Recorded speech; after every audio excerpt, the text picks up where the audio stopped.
Hello friends, आज हम start करने जा रहे हैं American constitution, American comparative politics. तो पहले अमेरिकन कॉन्स्टिट्यूशन पढ़ने से पहले हम करते हैं अमेरिकन वॉर ऑफ इंडिपेंडेंस, क्योंकि हमें पता है जो अमेरिका है वो एक कॉलोनी बन गया था। जब कोलंबस ने उसको डिस्कवर किया तो उसके बाद ये कैसे इंडिपेंडेंट होता है, आफ्टर इंडिपेंडेंस इसने कैसे अपना कॉन्स्टिट्यूशन है वो फ्रेम किया। जो अमेरिका का कॉन्स्टिट्यूशन है वो सबसे ब्रीफ कॉन्स्टिट्यूशन है, सबसे रिसेंट कॉन्स्टिट्यूशन है और पूरे वर्ल्ड में फर्स्ट कॉन्स्टिट्यूशन है जो रिटन फॉर्म में हमारे सामने आता है। तो अमेरिका ने कॉन्स्टिट्यूशन बनाने की प्रोसेस है वो कैसे स्टार्ट की और इससे पहले कि वो कौन कौन से कॉजेस थे जिस वजह से अमेरिकन रेवोल्यूशन होती है। पहले अमेरिकन रेवोल्यूशन होती है, उसके बाद अमेरिकन वॉर ऑफ इंडिपेंडेंस होती है। तो आज दोनों में डिफरेंस क्या है, American revolution and American war of independence, ये भी हम स्टडी करेंगे। उसके बाद कोशिश कर हम देखेंगे कि अमेरिकन डेक्लेरेशन कैसे होता है। First one is colonial history of America.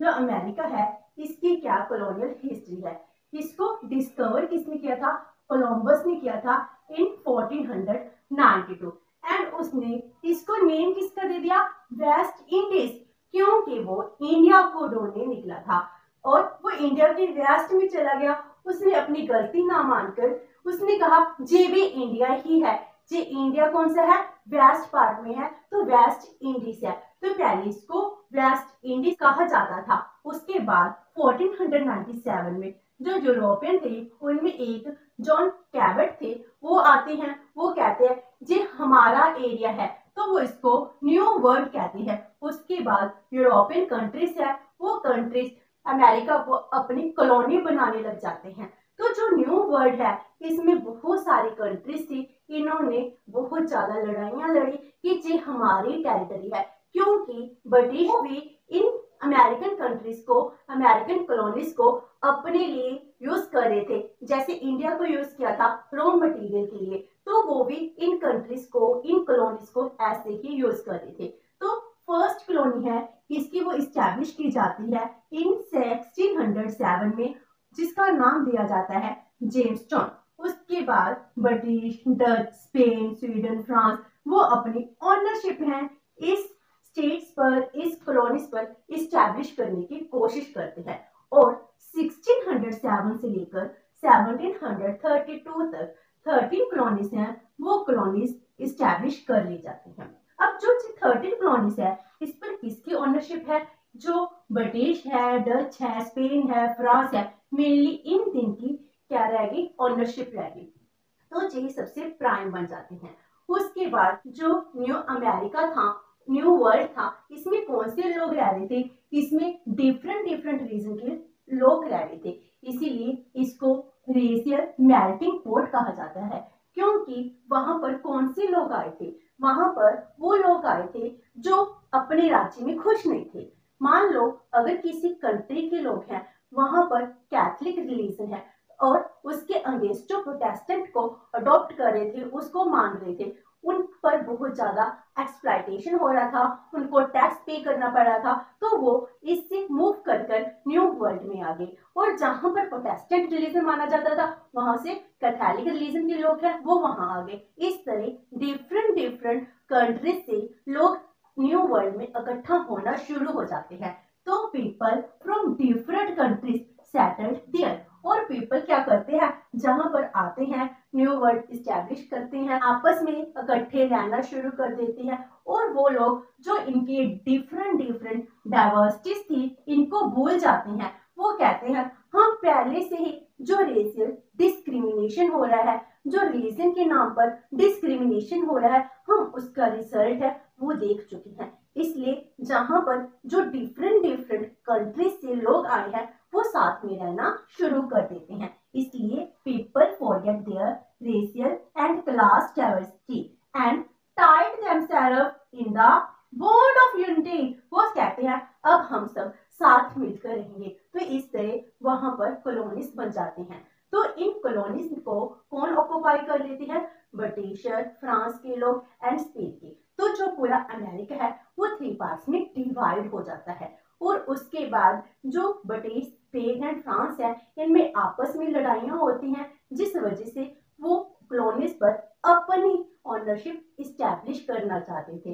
तो फिर इसके लिए कैसे रेवोल्यूशन होती है, उसके क्या क्या कॉजेस हैं। तो causes of American revolution and American war of independence. जो अमेरिकन रेवोल्यूशन है वो होती है 1765 से 1783 तक, क्योंकि 83 में इनको अपनी एक इंडिपेंडेंस कंट्री डिक्लेयर कर दिया जाता है। और जो अमेरिकन वॉर ऑफ इंडिपेंडेंस है जो 65 से स्टार्ट नहीं होती, 75 से स्टार्ट होती है, तो वो भी चलती है 1783 से। तो हम ये कह सकते हैं अमेरिकन रेवोल्यूशन से ही अमेरिकन वॉर ऑफ इंडिपेंडेंस है, इसका जन्म होता है। क्योंकि पहले लोग थे वो ब्रिटिश से तंग थे, वो परेशान रहते थे, क्योंकि उन पर हर टाइम न्यू टैक्स इम्पोज कर दिए जाते थे। इसीलिए वो चाहते थे न्यू टैक्स हम पर इम्पोज ना किए जाए, इसलिए उन्होंने रेवोल्यूशन की थी। और ये revolution American war of independence का भी एक कॉज बन जाती है। तो जो रेवोल्यूशन की कॉज है, इसी से ही अमेरिकन वॉर ऑफ इंडिपेंडेंस का जन्म होता है और ये इसकी कॉज बन जाती है। तो इन दोनों की कॉज सेम ही है। First one is poor administration of colonies. जितने भी कॉलोनीज हैं इनका एडमिनिस्ट्रेशन क्या था, पुअर था। अब कितनी कॉलोनीज हैं, 13 कॉलोनीज हैं। जब अमेरिकन रेवोल्यूशन स्टार्ट होता है उस टाइम मेनली किसका कंट्रोल हो जाता है, ब्रिटिशर का हो जाता है। पहले क्या था, पहले 3 कंट्रीज में डिवाइड थी अमेरिकन कॉलोनीज, लेकिन अब मेनली डोमिनेंट रोल किसका हो गया, ब्रिटिशर का हो गया। इसीलिए जो ब्रिटिशर की कॉलोनीज थी इनका एडमिनिस्ट्रेशन बहुत ज्यादा पुअर था, क्योंकि कॉलोनीज को ऑटोनॉमी तो दे रखी थी कि वो लोकल एडमिनिस्ट्रेशन है अपनी मर्जी से रन कर सकती हैं। लेकिन जो मेजर डिपार्टमेंट्स हैं जैसे डिफेंस हो गया, फॉरेन रिलेशंस हो गई, मिलिट्री एडमिनिस्ट्रेशन हो गया, ये सब ब्रिटिशर के हाथों में था। ब्रिटिशर का गवर्नर था, वो ही ये डिपार्टमेंट्स को संभालता था। एंड जो कॉलोनीज थी इन कॉलोनीज में अपनी लेजिस्लेचर थी, क्योंकि जितनी भी कॉलोनीज हैं, अगर 13 कॉलोनीज हैं तो 13 कॉलोनीज की अपनी लेजिस्लेचर थी।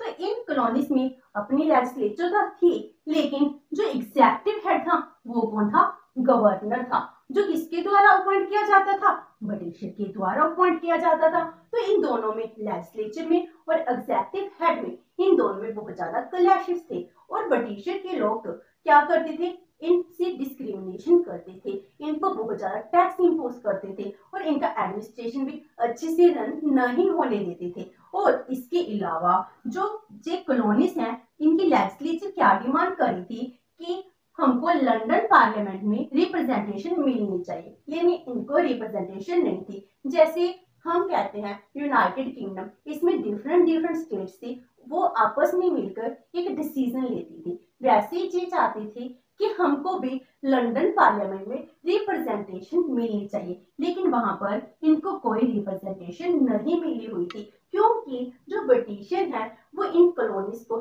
एज अ कॉलोनी की तरह ही एक्सप्लॉइट कर रहे थे। जैसे उन्होंने इंडिया को एक्सप्लॉइट किया, वैसे ही इन्होंने हर एक कॉलोनी को एक्सप्लॉइट किया। तो ये एक्सप्लॉइटेशन कौन सी थी, economic exploitation, economic exploitation of colonies.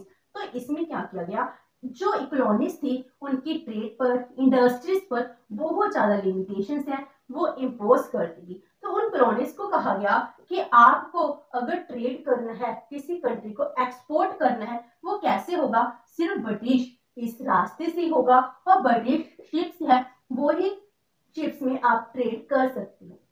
It means क्या हो गया कि ब्रिटिश के द्वारा ब्रिटिश शिप में ही ट्रेड किया जा सकता है। तो ब्रिटिश शिप में जब ट्रेड होगा तो टैक्स भी इम्पोज होगा। तो वहां पर जितना भी प्रोडक्ट जाता था पहले ब्रिटिश शिप में अनलोड कर लोड किया जाता था, तो उसके बाद वहां पर टैक्स लगाया जाता था। तो इन कॉलोनीज को बहुत ज्यादा इकोनॉमिकली नुकसान पहुंच रहा था। तो जैसे कुछ चलता जा रहा था, इन लोगों ने तब रेवोल्यूशन नहीं की, क्योंकि जब 1663 में इस तरीके कानून बनाए गए, उसके बाद वहां पर ब्लैक मार्केट होने लगी, स्मगलिंग होने लगी, तो इससे कोई ज्यादा डिफरेंस नहीं पड़ा। प्रॉब्लम कब क्रिएट होती है, जब उसके बाद इन लोगों को ज्यादा स्ट्रिक्ट कर दिया जाता है। तो पहले ही इन कॉलोनीज की एक्सप्लॉइटेशन हो रही थी कि ब्रिटिश के थ्रू जाएगा और ब्रिटिश शिप में ही जाएगा।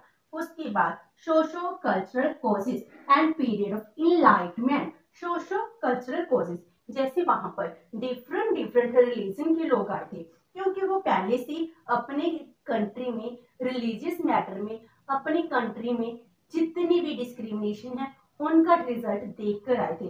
तो वो इन रिलीजन की जो फाउंडेशन है इनसे फ्री थे, तो वो कैसे बन गए, लवर ऑफ फ्रीडम बन गए। उनकी थिंकिंग बहुत ज्यादा प्रोग्रेसिव थी, वो बहुत ज्यादा प्रोग्रेस करना चाहते थे, डेवलपमेंट करना चाहते थे, हार्ड वर्कर थे। वो नेचुरल लॉ को, लिबरलिज्म को, प्रॉपर्टी लॉ को, और फर्स्ट टाइम ये कॉन्सेप्ट का जन्म होता है रिपब्लिकिज्म, जो पहले कभी नहीं सुना। इसमें कहा गया कि एक राजा का बेटा राजा क्यों बनेगा, हम लोगों में ही कोई राजा बनना चाहिए। तो पहली बार किसी ने जो क्वेश्चन उठाए थे कि हाँ, कि देश का जो हेड होता है पब्लिक के द्वारा इलेक्टेड होना चाहिए, इसको रिपब्लिकिज्म कहते हैं। तो आज तक किसी कंट्री में चेंज नहीं हुआ था जो अमेरिका में हो गया था। तो इसी को इनलाइटमेंट का पीरियड कहते हैं, जो लिबर्टी को फेवर कर रहे थे, प्रोटेक्ट लॉ को, नेचुरल लॉ को, फ्रीडम से जीना प्रेफर कर रहे थे।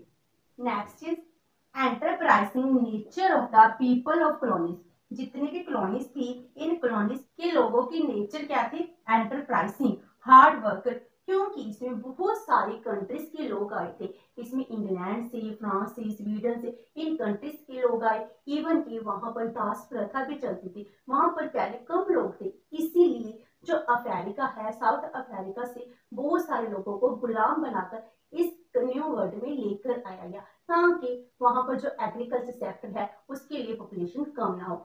तो इसमें बहुत सारे लोग हैं, बहुत सारे रिलीजन के लोग, कंट्रीज के लोग आपस में साथ में रहने लग जाते हैं। तो उन सबकी नेचर क्या थी, डेवलपमेंट करना। तो उन्होंने एग्रीकल्चर सेक्टर को, इंडस्ट्रियल सेक्टर को बहुत ज्यादा डेवलप किया, और वो और भी ज्यादा प्रोग्रेसिव थे। लेकिन ब्रिटिश के लोग क्या थे, वो कंजर्वेटिव नेचर के थे, बहुत ज्यादा हार्ड वर्कर नहीं थे। तो जहाँ के लोग बहुत ज्यादा हार्ड वर्कर थे, लेबरर्स थे, तो उनको ये रूल पसंद नहीं आ रहा था कि हम सारा दिन काम करें और वो लोग फ्री हैं, तो हम पर ही टैक्स इम्पोज किया जा रहा है। And next is 7 year war and end of French thread. सबसे ज्यादा बड़ा कारण अमेरिकन रेवोल्यूशन का बनता है जी 7 ईयर्स ऑफ वॉर। ये बहुत इंपॉर्टेंट क्वेश्चन है। 7 ईयर्स ऑफ वॉर का मीनिंग क्या है, कि जब हमने कहा कि कॉलोनीज थी, स्पेन की, फ्रांस की एंड ब्रिटिश की, तो इसमें 1754 से 1763 तक, वैसे तो 9 साल हो गए, लेकिन इसमें 7 ईयर्स तक ही एक तरह से वॉर होती है।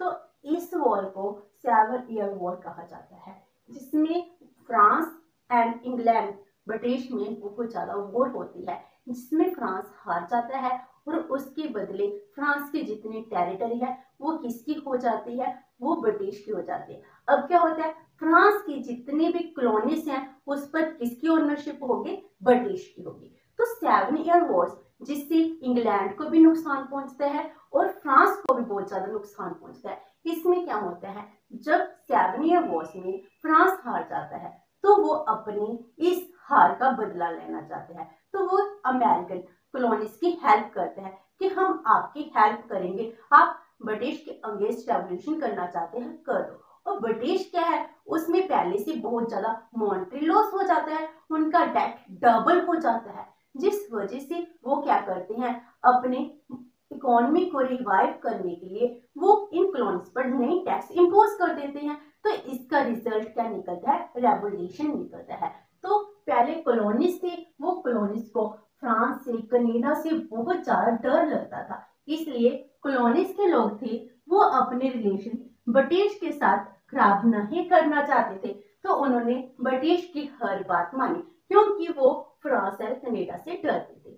और जब 7 ईयर वॉर में फ्रांस हार जाता है, तो वो रिवेंज लेने के लिए अमेरिकन की हेल्प करता है, जिस वजह से फ्रेंच का जो थ्रेट था वो खत्म हो गया।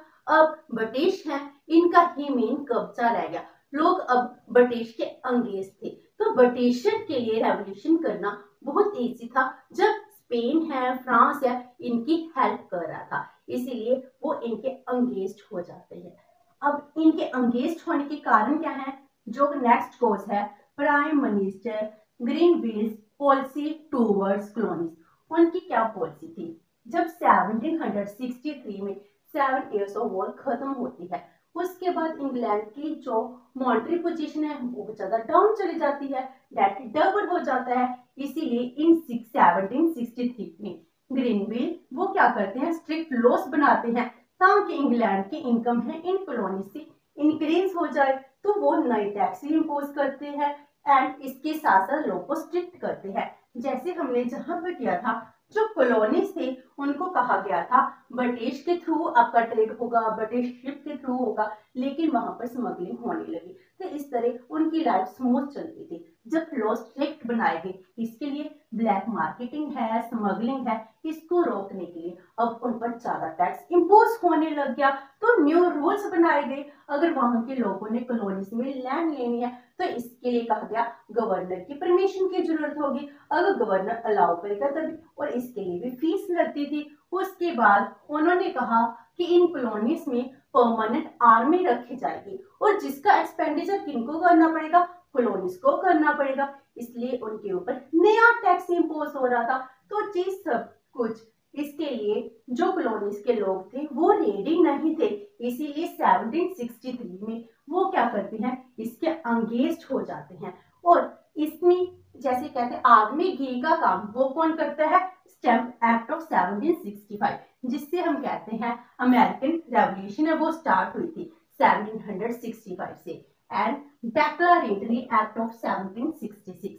तो उसके बाद नया टैक्स है वो इम्पोज कर दिया जाता है कि ड्यूटी जितने भी लीगल पेपर्स है इन पर इम्पोज होगी। और इसके अलावा जितने भी न्यूज़पेपर्स हैं इन पर भी ड्यूटी इम्पोज की जाएगी। मीनिंग क्या हुआ, अब नया टैक्स है और उसके बाद ड्यूटी है, ड्यूटी को 3 टाइम्स से इंक्रीज कर 10 टाइम्स कर दिया गया। मीन्स ड्यूटी को अब इंक्रीज भी कर दिया गया। तो बहुत बड़ी प्रॉब्लम स्टार्ट होगी।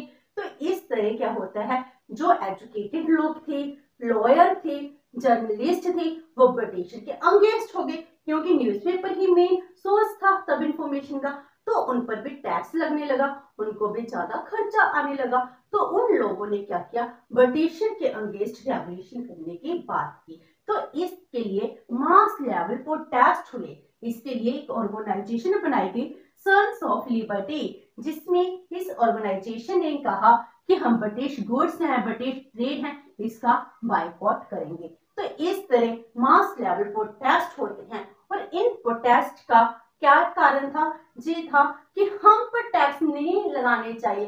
क्यों, क्योंकि हमारी रिप्रेजेंटेशन नहीं है। तो जिस स्लोगन दे रहे थे, नो टैक्सेशन विदाउट रिप्रेजेंटेशन, क्योंकि इन कॉलोनीज की जो मेंबर्स थे इनको लंदन पार्लियामेंट में रिप्रेजेंटेशन नहीं दी गई थी। इसीलिए जे स्लोगन दे रहे थे, नो टैक्सेशन विदाउट रिप्रेजेंटेशन। और जी इतने मास लेवल प्रोटेस्ट होते हैं कि इस नए टैक्स को रिपील कर लिया जाता है। जैसे इंडिया में फार्म प्रोटेस्ट हुआ और इस प्रोटेस्ट का रिजल्ट क्या निकलता है कि जो 3 फॉर्म थे वो बिल को रिपील कर लिया गया। उसी तरह इन बिल को रिपील कर लिया गया। और उसके बाद नया डेक्लरेटरी एक्ट इशू किया जाता है, जिसमें कहा जाता है जो न्यू रूल्स डिक्लेयर किए गए हैं उसके अकॉर्डिंग ब्रिटिश है फ्यूचर में नए टैक्स इम्पोज कर सकता है। हम आज के टाइम तो जो टैक्स है जो लोन है रिपील कर रहे हैं, लेकिन आने वाले टाइम में फ्यूचर में ब्रिटिश के किंग का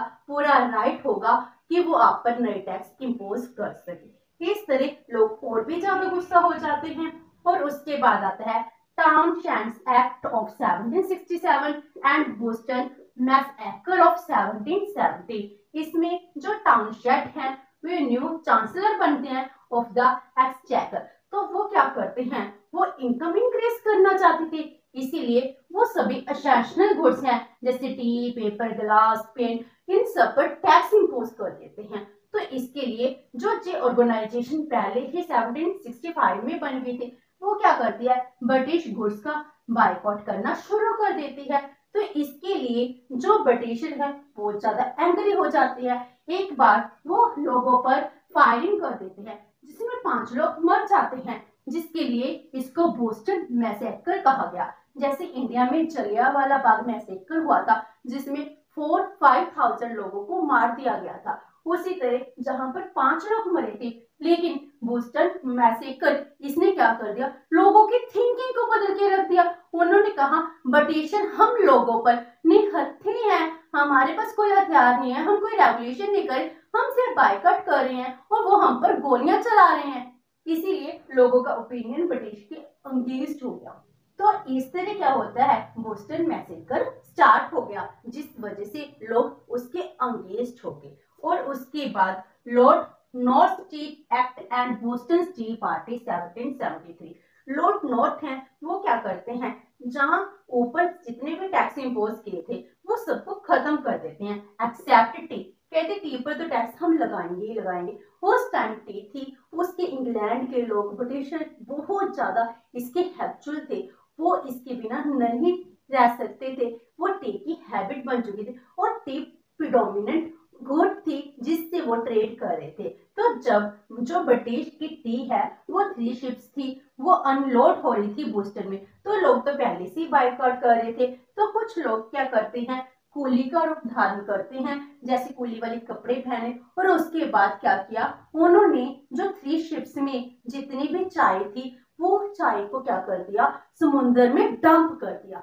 तो इससे क्या होता है कि समुद्र में डंप करने से वो टी खराब हो जाती है और इसका ब्रिटिश को बहुत ज्यादा लॉस होता है। और ये लॉस कितना था, अप्रोक्सीमेटली 10,000 पाउंड्स उस टाइम का। तो इतना ज्यादा लॉस हो गया, जिस वजह से ये कहा जाता है कि वहां ब्रिटिश के लोग थे, ब्रिटिश के किंग थे, वो बहुत ज्यादा एंग्री हो जाते हैं। तो जैसे ये टी बोस्टन के पोर्ट से डंप की गई, तो इसको बोस्टन टी पार्टी कहा जाने लगा। इसमें कोई ऐसी डांस पार्टी नहीं थी जैसे बर्थडे पार्टी है, इसमें ब्रिटिशर की टी को हमने डंप कर दिया, इस खुशी की जो पार्टी थी, इसीलिए बोस्टन टी पार्टी 1773 को कहा जाने लगा। और इसका रिजल्ट क्या निकलता है, इनटॉलरेबल एक्ट 1774। तो ब्रिटिश के जो किंग थे वो इस चीज को टॉलरेट नहीं कर पाते, तो वो क्या करते हैं, बोस्टन पोर्ट है क्लोज कर देते हैं और कहते हैं हमको कंपनसेशन चाहिए, 10,000 का पाउंड का जो लॉस हुआ है वो इन कॉलोनीज के लोग ही भरेंगे, इसीलिए कंपनसेशन चाहिए था। और इसके लिए पब्लिक मीटिंग्स हैं, टाउन हॉल में बैन कर दी जाती हैं, असेंबलीज को डिसॉल्व कर दिया जाता है। तो इससे लोग और भी ज्यादा परेशान हो जाते हैं। तो इन बिटवीन क्या होती है, फर्स्ट कॉन्टिनेंटल कांग्रेस 1774, जो क्या बनती है, बाद में अमेरिकन वॉर है उसको डिक्लेयर करती है, और यही एक तरह से गवर्नमेंट की असेंबलीज होती है। तो जो मीटिंग थी रिप्रेजेंटेटिव की 13 की 13 कॉलोनीज थी, इस कॉन्टिनेंटल कांग्रेस में इंक्लूड होती है। कांग्रेस का इधर मीनिंग क्या है, मीटिंग, फॉर्मल मीटिंग, जिसमें 13 कॉलोनीज के लोग हैं आपस में मिलते हैं। तो फर्स्ट मीटिंग थी, फर्स्ट कॉन्टिनेंटल कांग्रेस कहा जाता है, मीटिंग को कांग्रेस कहा गया। तो ये क्या थी, एक तरह से आने वाले टाइम की जो अमेरिकन गवर्नमेंट बनेगी उसकी सेंटेंस थी, जिससे ये लग रहा था कि अमेरिका अब फ्रीडम के लिए रेवोल्यूशन करेगा। अभी तक हमने फ्रीडम की बात नहीं की, ये लोग किसके लिए लड़ रहे थे, ताकि जो न्यू टैक्स हैं वो इम्पोज हो रहे हैं इसको रिड्यूस कर दो। अभी तक इन्होंने वॉर को डिक्लेयर नहीं किया था। जो फर्स्ट कॉन्टिनेंटल कांग्रेस हुई थी, इस मीटिंग में भी उन्होंने ये नहीं कहा था कि अब हम जो ब्रिटिशर से आजादी चाहते हैं, तो वो सेकंड कॉन्टिनेंटल कांग्रेस होती है उसमें ये डिमांड करती है। उसके बाद जो फर्स्ट कॉन्टिनेंटल कांग्रेस होती है, ये क्या करती है, राज्य को एक पिटीशन भेजती है, ये कहती है आपने जितने भी न्यू टैक्स इम्पोज किए हैं इनके ऑपरेसिव लॉस हैं, इनको आप वापस कर लीजिए। लेकिन राजा नहीं मानता, वो कहते हैं जो फर्स्ट कॉन्टिनेंटल कांग्रेस के रिप्रेजेंटेटिव है, ये देशद्रोही हैं, इनको गिरफ्तार कर लो। इट मींस क्या हो गया, वो लोग राजा के अंगेंस्ट हो गए। तो पिटीशन दी जाती है लेकिन वो सब काम बेकार जाता है। वो कहते हैं पिटीशन का कोई बेनिफिट नहीं है, इस वजह से लोग इसके अनगेंस्ट हो गए। तो जो फर्स्ट कॉन्टिनेंटल कांग्रेस थी, ब्रिटिश के रूल थे, इसी वजह से जो अमेरिकन वॉर ऑफ इंडिपेंडेंस है वो डिक्लेयर की जाती है। तो हम अपने नेक्स्ट सेशन में करेंगे डिक्लेरेशन ऑफ इंडिपेंडेंस एंड इसके अलावा जो मेजर इवेंट्स हुई थी जिस वजह से जो कॉन्टिनेंटल कांग्रेस है इसको इंडिपेंडेंस मिली थी। विद दिस आज हमारा कोजेस ऑफ अमेरिकन रेवोल्यूशन है वो कंप्लीट होता है। होप सो कि आपको ये सेशन अच्छा लगा होगा। अगर आपकी कोई क्वेरी है तो post it in the comment box and video अच्छी लगी तो please like and share with your friends. Thank you so much and have a nice day.